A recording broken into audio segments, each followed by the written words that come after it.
ready for another Smashing Plastic podcast. This one's a little bit different. It is a nice ambient setting, as you can see. We're at our casa, and I've got a friend of mine who I met a few weeks ago. His name is Julian. I will let you guys let's let him introduce himself real quick, and we'll take it from there. So, Julian, tell all these people who you are. So my name's Julian Slive. I've played tennis for like 8 years. I also played lacrosse for like 10 years. I was pretty competitive in those, but because of the reclassification, which is where people are just holding their kids back so they're better at the Yeah. sport and older, I just switched to something new. So kind of just switched to pickleball. Really liked it. It was super fun. I started trying to just play for amateur and have fun. But since my tennis background, I ended up getting very good at it very quickly. So I was like, I'm gonna go pro in this. I really like the sport. So I've been playing for competitively for like a year and a half. And I've been playing like professional PPA, APPs, and challengers and next gen and stuff and been succeeding. So, Julian, how old are you? So that people know who you are. How old are you? I just turned 16 on October 1st, so around a month ago. Wow. And what grade are you in? I'm in 10th grade. So you're in 10th grade. You're in the mecca of pickleball, right? So where do you live? Tell Mhm. these people where you live. I'm living in Boca Raton, Florida. It's pretty much the hub of all professional pickleball and stuff. So it's like the best place to live in if you want to go pro. So is that a strategic move that you did prior to pickleball, or is that somewhere that you were and you just got lucky that you were already in Boca Raton? Yeah, we were already here, so we got super lucky. It was for tennis, actually. We moved here. Wow. Where are you originally from? So how long have you been in Boca? I've been in Boca. Well, I was born in Ohio. I lived there Okay. until I was 6. And we would go back and forth during the school year because we got into a very good school in Florida. And Okay. then because of tennis, we ended up just staying here. Wow. So you're 10th grader, you're 16 years old, you live in Boca, and you are literally chasing down Operation I'm Going Pro Pickleball. That is your vision, that is your goal, and you are hard after it right now. That's the plan. Yeah, that's the goal. Okay, so navigate me through that. So, what does that look like for a 16-year-old right now that truly wants to quote unquote, everybody will use this in quotations that, is going to be a pro? I've seen you play. You're a dog. You're an absolute animal. What does that look like for you? And what does your daily routine look like with you chasing your dream right now? So my parents and me and my brother, we were very against going online because we obviously want to be in school and get like a legit education so we Sure. can do something after pickleball because we don't want to really coach after we're done with our pro days. We want to do something. So Right. we entered this school called FAU High where we get all of our high school credits done in 9th grade, and now in 10th, 11th, and 12th, we get to do some all of our college credits. So we only go to school 3 days a week, and freshman year in college we'll be done with all of our high school, I mean college, we'll have a bachelor's, and we'll be able to play like everywhere. What a cool gig. So Mhm. that program allows you to have the freedom. So what does your training regiment right now look like on a day-to-day basis with you in the pickleball? What are you doing? Yeah, so on average, I I obviously play on every day. Okay. So Monday, Wednesday, Friday we have school. So Monday after school, I'll either drill or play from in the afternoon. So school finishes at 2. I'll play from like, depending, it'll be 2 hours. So 4 to 6, 6 to 8, 8 to 10. Okay. And then Tuesday, I'll wake up, I'll do something in the morning. I might work out or go surfing or something Okay. because we live near the beach. And then I'll play from 12 to 2 and 4 to 6. That's every time. And then Wow. Wednesday repeats itself. It's a 2 hour session from either 4 to 6, 6 to 8, 8 to 10. And then it's Thursday where it'll be 12 to 2, 4 to 6. And then on Friday, we'll have money balls. For example, the club that we're sponsored by called Replay, they're the biggest indoor padel facility in the world. And they also have 7 indoor pickleball courts. So every other Friday, they'll have a money ball. So we'll play in one of those. And there's also something called Cody Brick money balls. I don't know if you've seen those, but it's a guy named Cody. He's been really expanding the money balls and creating almost his own league. And the average duper is like a 5'6" to 5'8" every event. So it's a very professional event, and we'll play those on the weekends as well. Like playing daily and you're playing against really good competition. And what I like to hear more importantly is you're playing for things that matter a couple days a week. So you really kind of those nerves and all this, the deal, right? Where the sweaty shots and all that kind of stuff, you're getting that on Yeah, a week to week basis. So when you show up to APP or you show up to PPA, you're kind of already in the hunt because you've been doing it all week long. yeah, yeah. And it's another mentality thing when I play.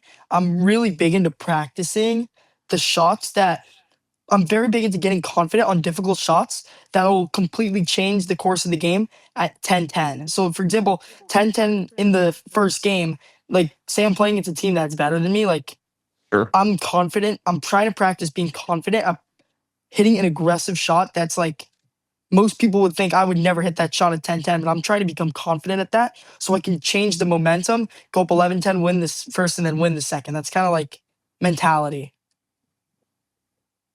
I can tell you, Julian, you make me smile because that is awesome. That's a mindset that I wish all of our players had. I coach baseball and I coach pickleball, and it's one of those things to where at the end of the day, if you practice like you play, then you can play like you practice. It really starts becoming, I don't want to use the word easy, but it is something like you just said to where it is now comfortable where you practiced being uncomfortable. Does that make sense? Yes, yes, yes. That's 99% of the mentality. I agree. When I saw you play, which is why I reached out to you, by the way, or actually, I think you even may have Mhm. reached out. You saw something that when I saw you play, and we'll get into a whole nother topic on this stuff, which will be fun. But you literally play. You play. I don't want to say angry, but you do play aggressive. Do you agree that you are an Yes, aggressive pickleball player? yes, Oh, absolutely. okay.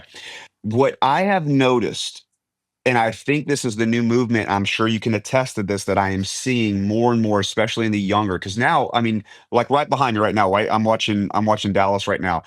Every Yeah, single time I turn on tournament, I'm starting to see younger and younger and younger and younger players that are yeah. All getting, the juniors signing. all the It's very juniors are like impressive. just they're insane, but they all play so aggressive. They literally don't have like any shots that they're like trying to avoid at a particular score or a particular position. They are okay attacking from anywhere on the court. You agree? Yeah, and most of them have been playing for like 3, 4, 5 years and over. They've started when they were young, and it's like even a skill that I don't have, being able to hit and be so confident and hitting like an aggressive drop at 10-10 and not just trying to slice and put it in. I'm still trying to get better at that. And these kids that are signed, they already have those shots, and it's very impressive.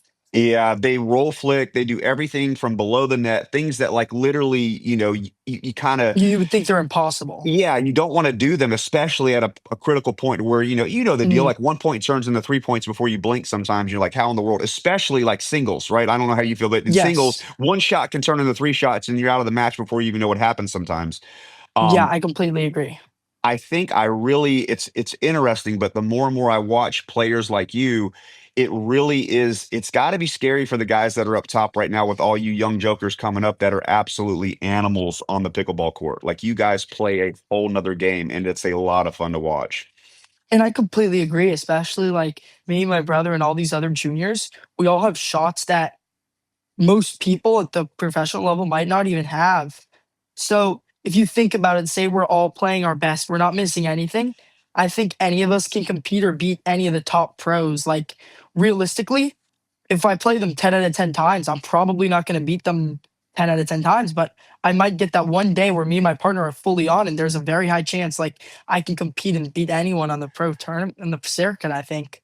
That is a awesome mindset, and I will attest. I have seen you play, and I would agree. I would definitely agree that Mhm. there is one or two or maybe three of those matches, Jules, that you are pulling out a dub. I promise you, just because of the skill set that you guys have right now is awesome. And it's almost don't take this the wrong way, but it's almost chaotic, right? Like the best pros like structure. They like structured points, they like structured angles, they like structural Mhm. returns. Like they play with like Ben Johns plays with structure on every single shot that he's trying Every to hit. point, yeah. Every point is structured up. And when it's not structured, it's like, oh my God, this is chaos. That's where jokers like you come in and win. Like you guys can literally win matches. And it's always good to have that chaos and be able to play with chaos. But at one point, you also need to have the basics. And what I'm obviously working on right now is able to incorporate the chaos into the basics. Like, for example, I didn't really use it in the match that I think you watched my match against Delgado and Carlos. Yeah, I did. Yeah, so That's in that match, there's this I didn't get to pull it against them. I pulled it against Carlos once. It's being able to fake attacking a middle ball and dinking a very aggressive shot cross court. And it's pretty much undefendable because I know everyone that's watching this probably plays, and especially if you're playing the right side, if you see the right side or the other side speed up, the person on the left, their job is to guard the line and guard their body. That leaves the middle open, so the right sider's job is to guard the middle. So there's one spot open on the court, which is the cross court dink. So like works on kind of everyone. It's like almost unbeatable, like realistically, unless someone's insanely fast.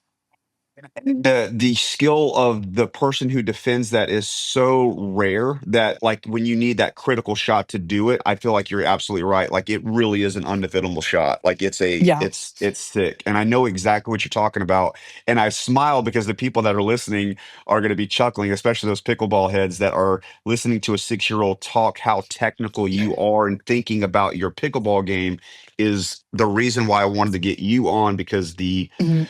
the movement of all you guys is just amazing with how much you're understanding and changing the way that we all play pickle because of things that you just stated in 36 seconds like it was nothing. Yeah. So now that's going to bring me to my fun topic because this is something, Mhm. Julian, that you're going to smile about. Is one of the other beloved things that I love about you and your amazing self is your trash talking ability there, Sir Julian. Sweet mother of God. As a high school baseball coach, I have the privilege of unfortunately witnessing some of the worst trash talking in the history of the sport.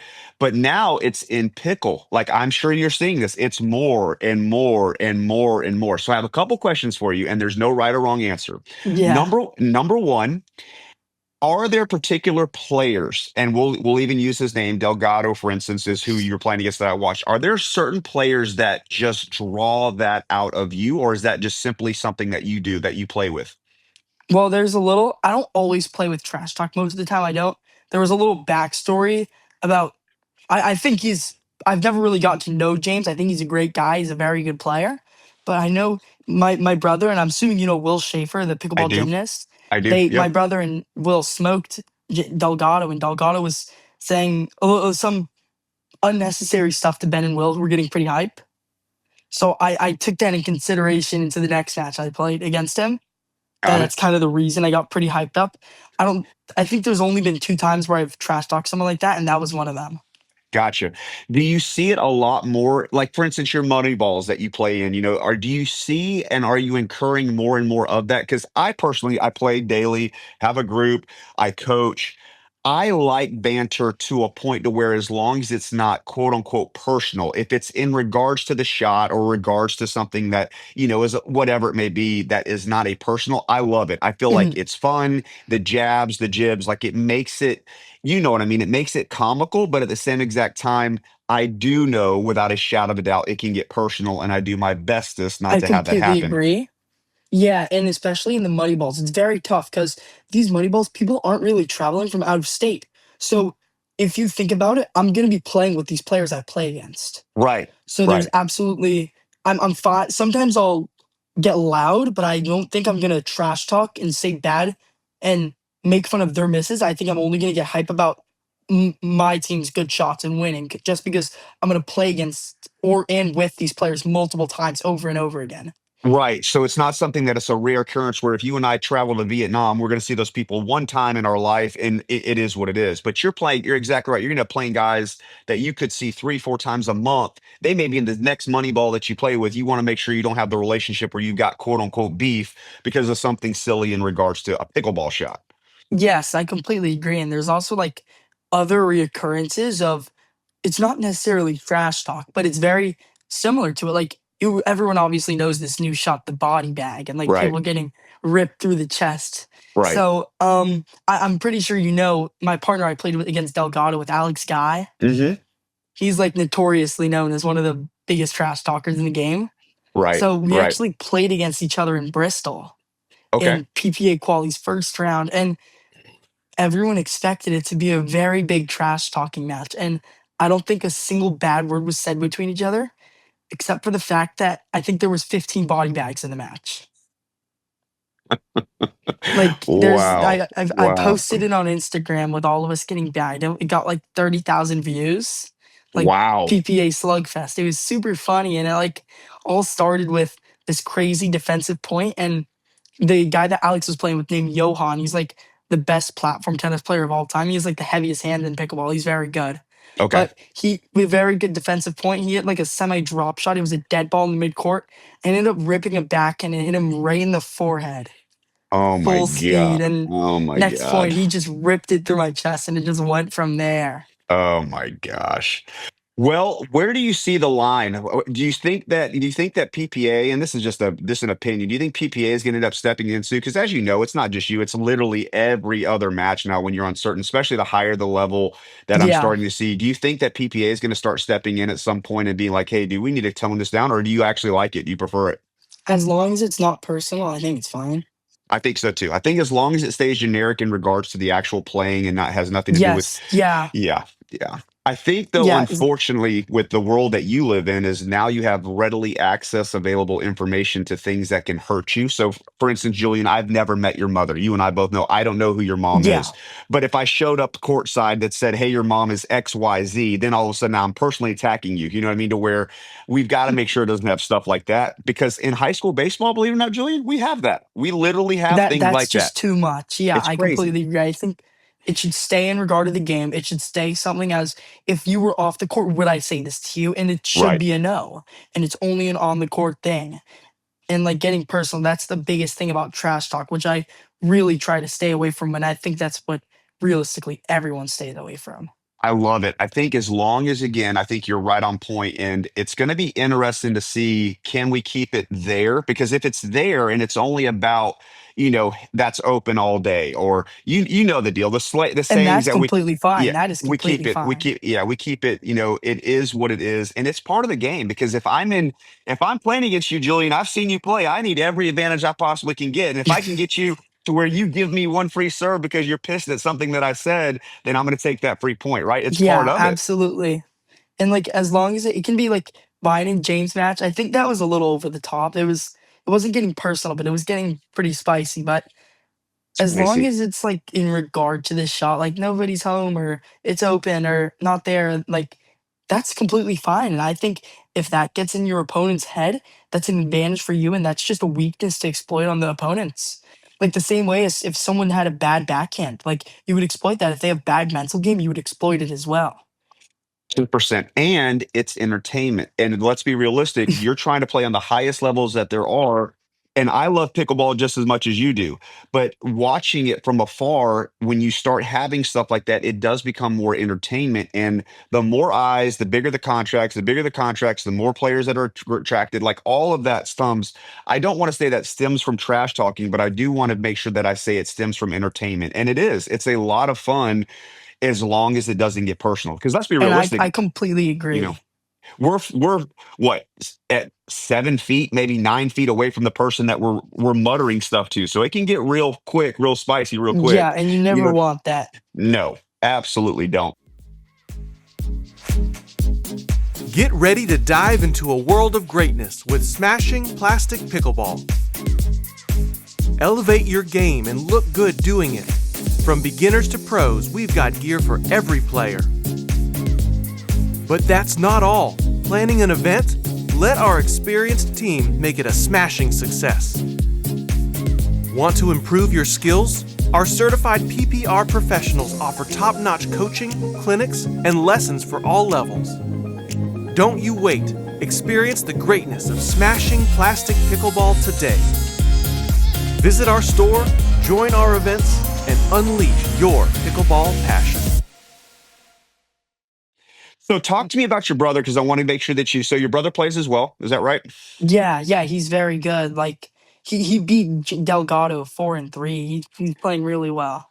Do you play together or no?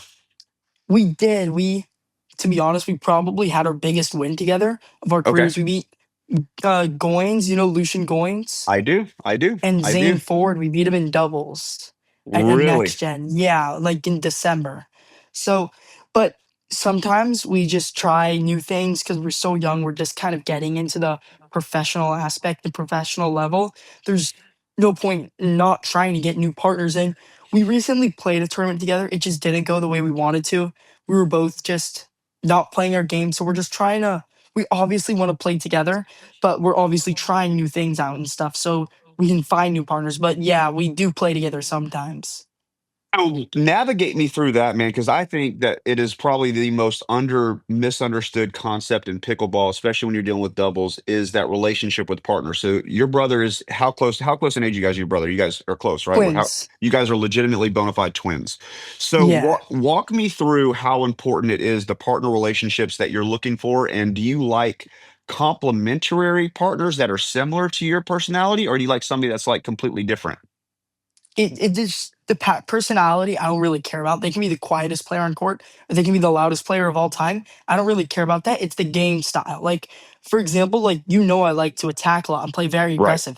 And my ideal partner would be someone who makes a lot of balls, who only really attacks out of the air, and who's always there to back me up in case I screw something up. Like, for example, like Alex Guy. Like, if you can rewatch our matches. I don't think I'll count over 2 balls that he sped up off the bounce, but he's flicking out of the air and he's always on the next ball when I speed the ball up. So like he's an ideal partner. Like someone like this is not realistic, but like Ben Johnson or Andre, like some of the best or like Will Howells or someone who doesn't speed off the bounce too much and they attack out of the air. They have insane hands and like someone who's always there to back me up.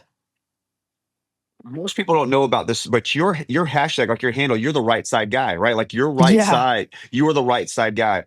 But the right side over the last, I would say, 3 or 4 years has not been known as quote the offensive side, right? The left side is the no, offensive side. especially in like the Colin Johns, Ben Johns partnership, the Yeah, right side was the one who just made balls. And I would pretty much blame it on Gabe Cardio. Not a bad blame at all, a very good blame in my opinion, but he has completely changed the game of pickleball. Like the really. game of right side and left side. Because now I don't think I've watched a match where Ben Johns past the quarterfinals when he's like legitimately trying is speeding a ball up off the bounce. I don't think he will speed Wow. up 1 ball off the bounce. And Because he the he right, it trusts used to he trusts the never be right that. side's Yes. attacking. I love it. So expand on that. So why do you think that is? So Gabe Tardio is by far, I think you would agree, one of the fastest growing talented players that we've seen so far in He is the pickleball. Like, most talented player in the dude, pickleball like ever. this guy was The like a most 3-0, talented. like he's the 3-0 like 3 years ago or something. Something crazy, Yeah, right? Like he is the legitimately most crazy. talented player. He What plays very minimal. He's the most talented. Yeah. walk us through that? And obviously he's a guy that you follow. Expand upon the right side of our so our listeners, let's say, Martha in Minnesota that has this idea that you can't attack from the right side. Expound upon that since you're the right side guy. What are you looking for The that I don't know about? My main reason behind why the right side has become so attacking is because of the coverage in the middle on the opponents. For example, if you're speeding up from the left side, the middle being covered is going to be by a forehand. And 99.99% of people outside of Riley Newman have a stronger forehand than backhand. So if there's a backhand covering the middle, it's going to be much more exploitable. So Wow. now that you have the backhand covering middle, the left sider might think, oh, I need to help out in the middle. So then the right sider can just go behind him. And like what I was talking about before, if they're both covering their correct spot, you can just dig behind the right sider. So it's like that's the reason I think right side has become so aggressive because there's always going to be one spot open unless you're playing against like Hayden or Gabe or something like that. There's realistically out of the top five in the world. I mean, literally, that's how Yeah. rare it is to have somebody that can cover what you're talking about. Mhm. Okay, now, so your brother, is he a left side guy? Yes, yes, He's he a basically only plays the left. An interesting wow. story behind that. So the reason I became the right side guy is because we were gonna play like a Duper 16 MLP, and so we were like, who wants to play the right? Who wants to play the left? Like we've been playing. This was our first ever competitive tournament. We played for maybe 1 year of touching the paddle. We did a coin flip to see whoever would play the left, and Ben ended up winning the coin flip. So we were like, oh, so you're gonna play the left and I'm playing the right, and it kind of just went from there. Now your comparability, like I've seen you, like one of the things that I love, and I'll get too technical because I don't want to bore our listeners, but you Mhm. literally do a two-hand roll hand. You roll from the right side from right to left with a two-e. Like it's odd for me at the level of what you do, but like you do it so well. Like Yeah. you're so good at it, dude. Like you really Mhm. are amazing at it. How much do you practice that and where does that come from? Which shot? Which one? The You're two, backhand? yeah. So you're no, you're like when you're rolling from like your forehand. I literally saw you roll with two hands on your Oh, paddle, like literally roll it, and it's literally shallow to the net every time that you were hitting it.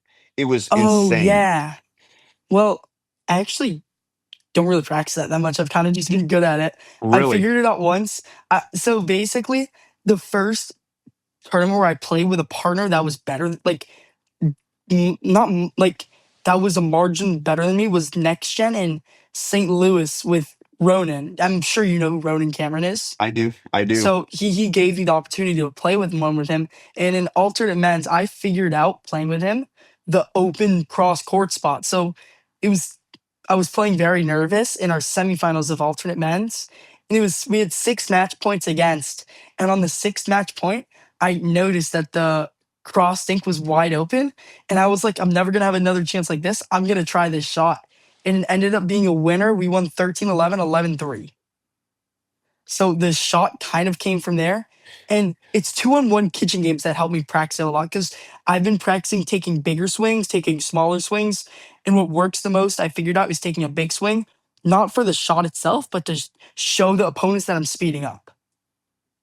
Dinking it, and then when I say dinking, you're deking them, like you're decoying them, and then all of a sudden it's by them and they have no idea where it Yeah. came from. Yeah, exactly. It's a very deceptive shot, and that's what it, Mhm. even the guys that you were playing with were struggling with it. Like I personally know I would struggle with it because it really does. It looks like it's so much bigger than it is, and it's a great shot, dude. So keep And if you after that, think man. about it, like the opponents are literally doing their job, right? Like the right side is covering the middle, the left side is covering body and line. There's kind of like if you play the game of pickleball to how it's supposed to be, there's nothing you can do about that shot. You just have to adapt.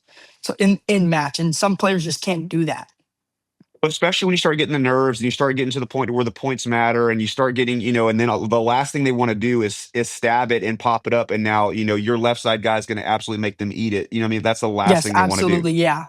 Yeah, I'm on the same page with you, man. I wanted to make sure that I brought you into that because that was one of the most impressive things that I saw.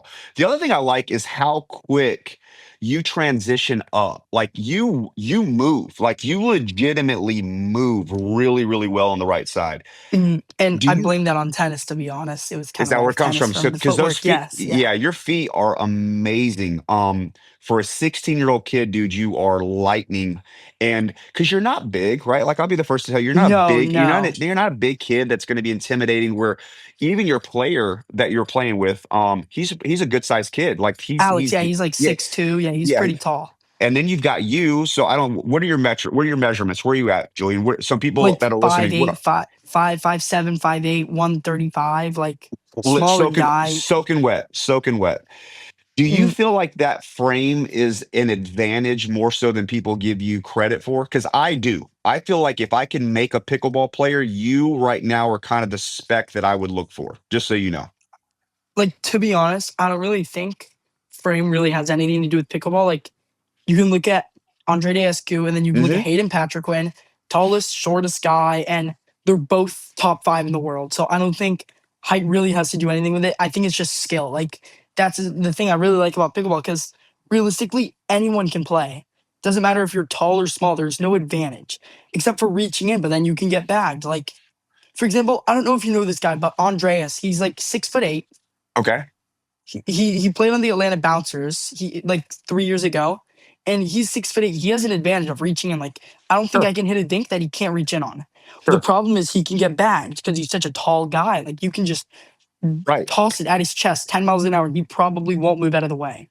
Yeah, because at the end of the day, again, we're 7 feet from you. So, I mean, I don't care how fast you Exactly. are. Like, it's really hard to not get bodied when you're that close to somebody hitting a Mhm. ball 60 miles an hour. You know what I mean? Especially Literally. when you're 7 feet tall. Yeah. Yeah, it's impossible. And I'm with you. I'm on your side. It's one of the biggest proponents that I have for pickleball is no matter the shape, size, you literally stand a chance of being a good player. And most I sports don't completely have, agree. you can't say that. Even in your sport of tennis, the In biggest tennis, guys, I had to quit because I wasn't tall enough. Like, I agree. You can't whip it. You cannot hit a mhm, 135-mile-an-hour serve when you're yeah, 5'8". You cannot do it. And you're mhm, playing against guys that are 6'6", that are gazelling across the court in yeah, three, two steps getting to the baseline yeah, to the net. It's insane. absolutely. It's insane. So that's one of my biggest proponents that I'm pushing for. Like high school pickleball, I think is going to be a real thing very, very soon. It's already starting. But I foresee athletes being able to play pickleball that would have not been able to play other sports that are going to I being completely able agree. that are going to represent their school in a sport they would have never been able to do. Mhm. So Now that leads me into my really tough stuff. What do we do, Julian, in order to increase youth in pickleball, or do you think it's organically already happening and there's nothing that we can do to stop it? Well, you can like look at the PPA right now with these futures contracts. It's obviously happening. Okay. And the more and obviously like I'll go to local parks, like for example, Patch Reef that just opened up or replay. There's always gonna be kids playing, trying to have fun, especially high school, middle school kids. They're always gonna be trying to have fun. And it doesn't matter if they're trying to go pro, because most of them are, they're just trying to have fun. Right. But pickleball is one of those sports where you can just pick up a paddle, get 4 paddles, bring a ball, get your friends to go to the park and just have fun for 5 hours straight. Win, lose, or draw, it's literally just a blast with your friends, right? I Yes, mean, I it's completely agree. how much do you play just recreational right now to just have fun, or do every single time you're on court, you're trying to get better? Well, the last time I tried to have fun, I think it's been like 3 times this year. Mhm. Like obviously when I'm playing, obviously when I'm playing, I have a goal and I'm trying to focus on one specific shot and trying to get that every single ball I hit. So for example, when I played yesterday, I focused on attacking, only reaching in, not off the bounce, because that's something I wanted to work on. But the last time, obviously I'm gonna have fun every time I'm playing. That's why I love pickleball so much, because every time I play, I have fun. Unless I lose, then I don't have fun, but that doesn't count. I But the last time with I played with like lower level players was like yeah. a month ago. It's fun Okay. and all, but sometimes I just want to get better and I want to become the best and I just want to play. And it's tough. It's tough for you because now you're at a level to where now you see things, you do things, like every single thing that you do, it's your trade, right? Like it's your craft. Yeah, So it's going to be tough, but at the end of the day, I think that it's going to be very interesting to see how young pickleball continues to go, because yeah. I don't know the names, forgive me, but there's a 14-year-old or 16-year-old that was partnered up the other night that beat Matt Wright and some other dude, and I'm like, and dude, the guy's 14 years old, like he's an absolute Matt and animal. Eric. Yes, do you know them? Oh, that was Tama and Andre. They didn't Yes. win that, but it was super close. Yeah, Tama's nasty. He's from Hawaii. Andre's also really nasty. They're both really good. They are insane. Like they are Yeah. absolutely insane. So it's super impressive. All right, walk us through the professional thing, because I'm sure if I'm an aspiring dad and I have a kid, what do you think that I can do in order to help my son or my daughter in pickle? Are your parents playing with you? Is there something that we can do in order just to keep it fun? What do we do? I don't know. Like, obviously, to go pro in any sport, you have to like it. Okay. You have to enjoy it, and I think everyone enjoys pickleball. Like, to be honest, I would just let them play tennis first. Tennis helps out Really? with footwork, with drives, with form, with everything.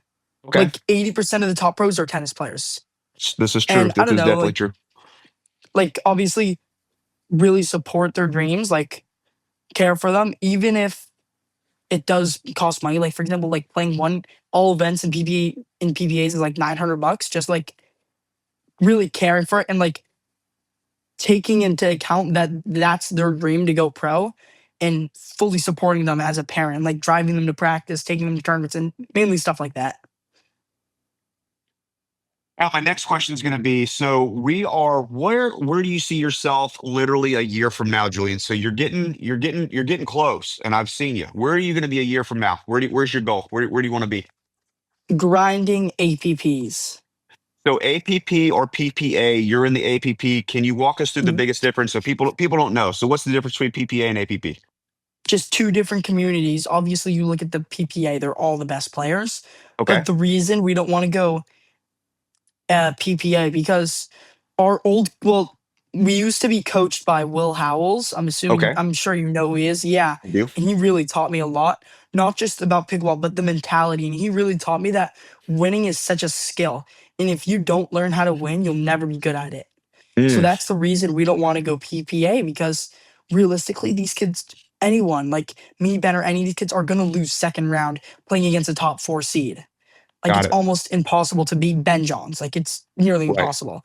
Right. So I'm just trying to learn in the APP how to win. When it's 10-10 in the third, what am I going to do to keep my nerves under control and win the match? And once I fully master that, then I think I'm going to go to the PPA, maybe stay on the APP, just depending what offers the most money and what I can just do to have fun. offers and sponsorships and all that stuff do, and these folks don't know, is there anybody that is sponsoring you now? What does that look like? Do you have an agent? Are you your own representation? What does that look like for a 16-year-old kid that's just getting into pro pickleball? Yeah, so I have two sponsors. Friday Pickleball, they're Okay. awesome. They have amazing paddles, and Replay Club. It's a facility that really supports mine and my brother's journey in pickleball. They let us play at their facility, and they're just awesome with everything. So we Okay. don't have an agent yet, just because right now all I'm looking for in a sponsorship is good paddles Yep. that I get for free and I get a Right. bulk of, so I can really play as much as I can to get better and get as good as I can. Later in 2, 3 years, I'm gonna obviously want money because I'm gonna try Sure. to make a living off of it. But right now, all I need is paddles and just support. That's pretty much it. I love it. All right. Well, now I'm going to put you on the spot. We've walked through all this. You've got a ton of technical stuff. It has been amazing. But now, are you ready? Because I don't. Yeah, This is the 10-10 shot. All right. You're from Boca. Let's go with Barry's in Boca. He's driving down. He's listening to Julian on the Smashing Plastic podcast. What is one tip that you can give Barry to make him a better pickleball player tomorrow than he is today? play your game, and no matter what people say about you, either it be to your face or behind your back, do not listen to them and keep playing your game. Like, for example, a year ago, everyone would say, well, not everyone, but specific people that I'm not going to mention, would say that you speed up too much, you're not a disciplined player, you're never gonna become good. And like now you look at it, that's kind of what the game has become. And I guess like I just thought what I wanted to do and I kept playing how I wanted to do, and it ended up working out. And now it's really a game style, and I've incorporated that with dinking, and now I like see myself as a very aggressive player. And just because that's because I followed what I wanted to do and played the game I wanted to play. Love that in so many different ways. And so you're staying in your lane, you're okay with your lane, and play your game. Like at the end of the day, I'm gonna make a t-shirt one day that says play your game, and it's gonna say Julian Yes. Slive, just from Julian Slive. Play your game. Dude, thank you Mm, so much, brother. If you don't mind, we'll follow up with you, man. We'll follow your stuff. We're gonna bump into you again. I definitely have you back on the yeah. pod. I want to see how your future is. Maybe next time, get your little brother on there. Make sure that he knows I'm not Yeah, of course. leaving him Yeah. out. You know what I mean? I want to leave him out. Mm, Again, thank you so much for being on the podcast, Julian. You've been great, and we are looking forward to seeing you soon on the big stage, man. Be good. yeah. Thank you so much. Yes, sir. See you, buddy.